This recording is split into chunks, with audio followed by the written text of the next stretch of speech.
কোরআন শরীফ দিয়ে তাবিজ লেখে, সেই তাবিজের আবার কায়দা আছে।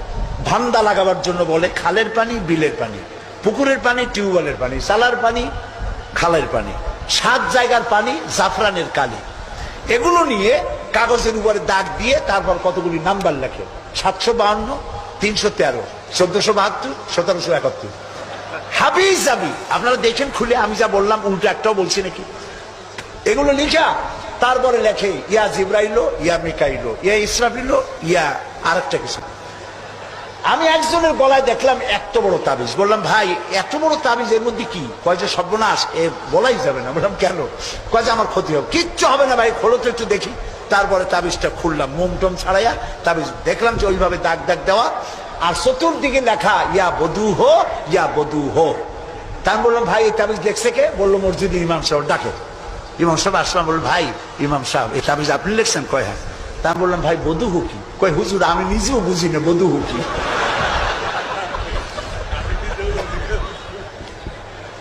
এখানে ওলামায়ে কেরাম আছেন, তারা হয়তো জানতে পারেন, আমি আমার বিদ্যা যতটুকু না, আমি বধু চিনি না কি জিনিস। এই সব তাবিজ লিখে লিখে গলায় ঝুলানো হচ্ছে।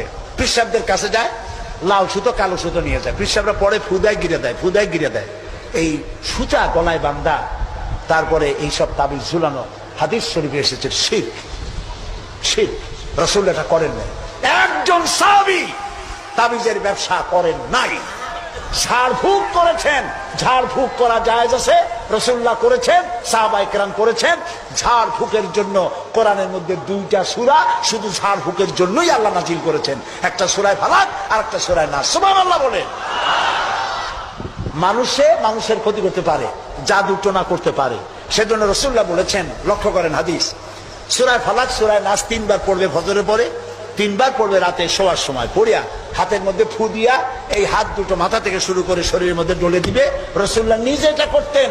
আল্লাহ রাসূল বলেছেন এই আমল যে করবে, দুষ্ট জিন, দুষ্ট শয়তান, দুষ্ট মানুষের অনিষ্টতা থেকে আল্লাহ তাকে হেফাজত করবেন।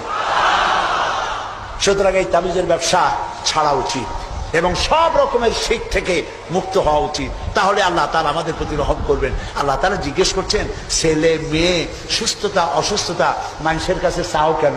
আলাইসাল্লাহু বিকাফিন আবদা। আবার শোনেন, কে বলতেছেন কথা?